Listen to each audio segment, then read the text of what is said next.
beyond that. Go ahead. Thanks, Jen. 2 questions. The president mentioned today that nationwide daily COVID cases and hospitalizations are down. Does the White House have a sense of when guidance will change for vaccinated Americans to once again remove their masks indoors? We leave any guidance changes to the CDC, so I'd point you to them. Are you hopeful that that'll happen by the holidays? Again, we leave it to the CDC. We don't make predictions like that. Go ahead. Thanks, Jen. I have a couple questions.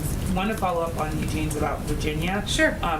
Virginia's Senator Mark Warner said today that the president ought to tell the House that we ought to deliver this infrastructure bill. It echoes what Terry McCullough. Caitlin asked, I can answer again, but Caitlin asked about it earlier. I understand that, but I want to make sure I get a clearer answer. I want to ask what you make of that, what you make of these Virginia leaders saying that the president and Democrats in D.C. just aren't doing enough.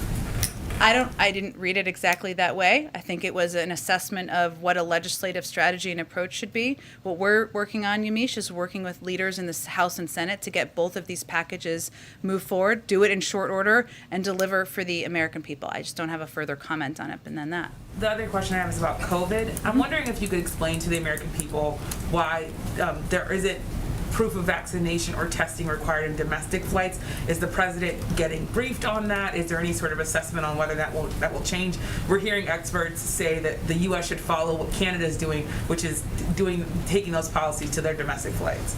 Again, we're always looking at options for how we can keep more people safe in this country. I just don't have a prediction of additional options at this point in time. Jen, can I ask you one last one? I know you said that he hasn't made a decision on the FDA commissioner, but I guess I'll maybe try to.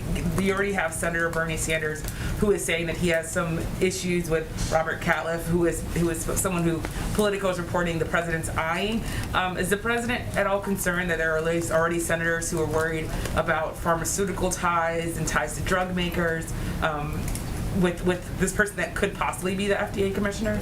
Well, given there hasn't been a decision made at this point in time, I'm not going to speak to a hypothetical, maybe nomination and people's hypothetical reactions to the hypothetical nomination.